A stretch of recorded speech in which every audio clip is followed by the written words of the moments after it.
मेधा शुरू से ही पढ़ने में होशियार और मेधावी छात्रा थी। अच्छी पढ़ाई के बाद अच्छा कॉलेज सिलेक्शन और फिर बहुत अच्छी जॉब। तूने तो मेरा नाम रोशन कर दिया मेधा। अरे लेकिन ये जो काम करने का तरीका है ना, इसे बदल ले। 18 घंटे काम करेगी तो कल को बच्चा कैसे संभालेगी? तुम्हारी तरह पागल नहीं हूँ माँ, जो बच्चे और परिवार में फंस जाऊँ। मैं तो जिंदगी खुल कर जीऊंगी। सब कहने की बात होती है बेटा, अपने बच्चे का सुख हर कोई चाहता है। वक्त बीतता है और मेधा की शादी हो जाती है। शादी के कुछ सालों में ही मेधा एक सुंदर से बेटे की माँ बन जाती है। अरे यार, मेरी मैटरनिटी लीव खत्म हो रही है, क्या करे? माँ भी नहीं आ सकती, कैसे मैनेज करूँ? ऐसा करते हैं, इसके लिए एक केयर टेकर रख लेते हैं, वो देखा करेगी इसे।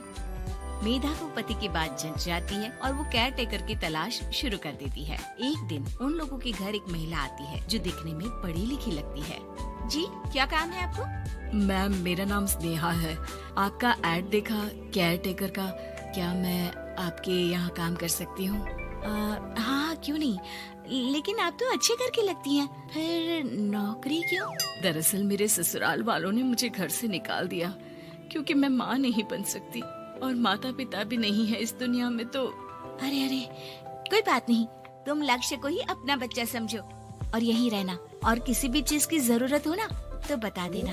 नेहा खुशी खुशी लक्ष्य को संभालने लगती है। रात को जब मेधा घर पर आती है, अरे क्या बात है स्नेहा, तुमने खाना नहीं खाया क्या? अरे दीदी, आपका बेटा टाइम दे तब ना। अरे तो जब वो सोता है तब खा लिया करो। तब तो मैं इसके पास ही बैठी रहती हूँ। कोई मच्छर या कीड़ा काट ले लक्ष्य को तो अब आप पकड़ो, मैं खाना खा लेती हूँ। स्नेहा वहाँ से चली जाती है। बहुत ही अच्छे से ख्याल रख रही है ये लक्ष्य का। मेधा, इतना तो शायद तुम भी ध्यान नहीं देती। मेधा को पति की बात बुरी तो लगती है, लेकिन कुछ नहीं कहती। धीरे धीरे स्नेहा मेधा और उसके पति के साथ बाहर भी जाने लगी। सुनो, स्नेहा को भी बाजार ले चलते हैं, वो क्या है ना, लक्ष्य को देख लेगी जब तक मैं शॉपिंग कर लूंगी। हाँ चलो, वैसे मैं चाह रहा था कि लक्ष्य को लेकर हम दोनों ही चलते। क्या यार, तुम तो फ्री में इमोशनल हो जाते हो, कितना देख लेंगे हम दोनों मिलकर, ले चलो उसे। कार से निकलकर मेधा और लक्ष्य रोड क्रॉस कर रहे थे कि सामने से कार आ जाती है। मेधा का ध्यान नहीं होता, लेकिन स्नेहा तुरंत लक्ष्य को मेधा से छीन लेती है। मेधा गिर जाती है और कार मेधा को छूकर निकलती है, जिससे मेधा को खून आ जाता है। पति मेधा को हाथ देकर उठाता है। स्नेहा लक्ष्य को लेकर गले लगाई रहती है। थैंक्स स्नेहा, मैंने तो ध्यान ही नहीं दिया था कि कार आ रही है। स्नेहा का गुस्सा मालकिन पर टूट पड़ता है।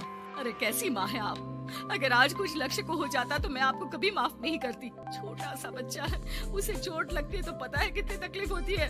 पति भी स्नेहा को देखने लगता है कि उसे क्या हो गया। मेधा को स्नेहा पर काफी गुस्सा आ जाता है। घर आकर कहती है, देखो स्नेहा, माना तुम लक्ष्य को बहुत प्यार करती हो, लेकिन वो मेरा बेटा है, मैं कभी जानबूझकर उसके साथ बुरा नहीं कर सकती, समझी?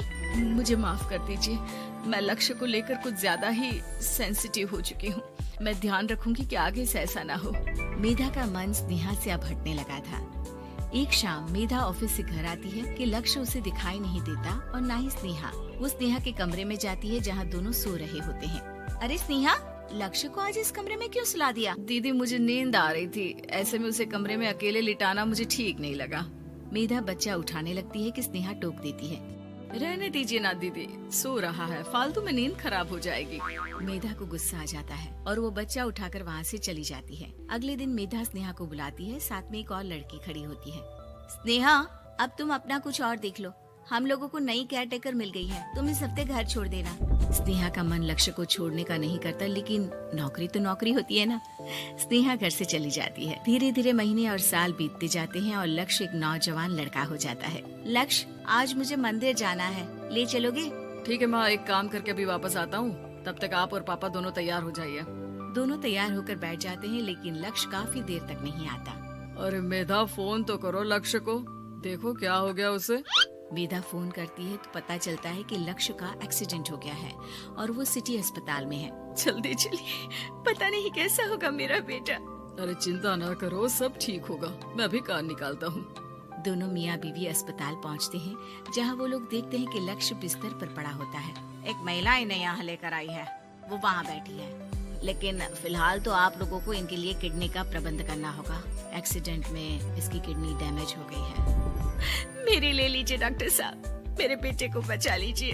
नहीं नहीं, आप माँ हैं, आपकी नहीं ले सकते, पिता की भी नहीं।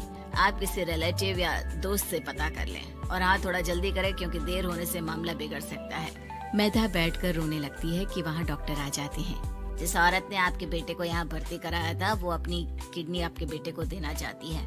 कौन है वो? कहाँ है वो? तभी वहाँ स्नेहा आ जाती है। स्नेहा तुम?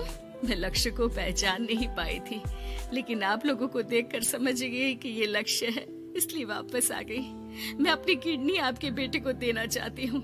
मेरी अपनी तो कोई औलाद नहीं, लेकिन लक्ष्य में मैंने हमेशा अपना बच्चा देखा। तुम धन्य हो स्नेहा, जो इतने साल में भी लक्ष्य को भूल नहीं पाई। सही मामले में तो वो तुम्हारा ही बच्चा होगा, क्योंकि जन्म भले ही मैंने दिया हो, लेकिन आज तुम उसकी जिंदगी बचा रही हो।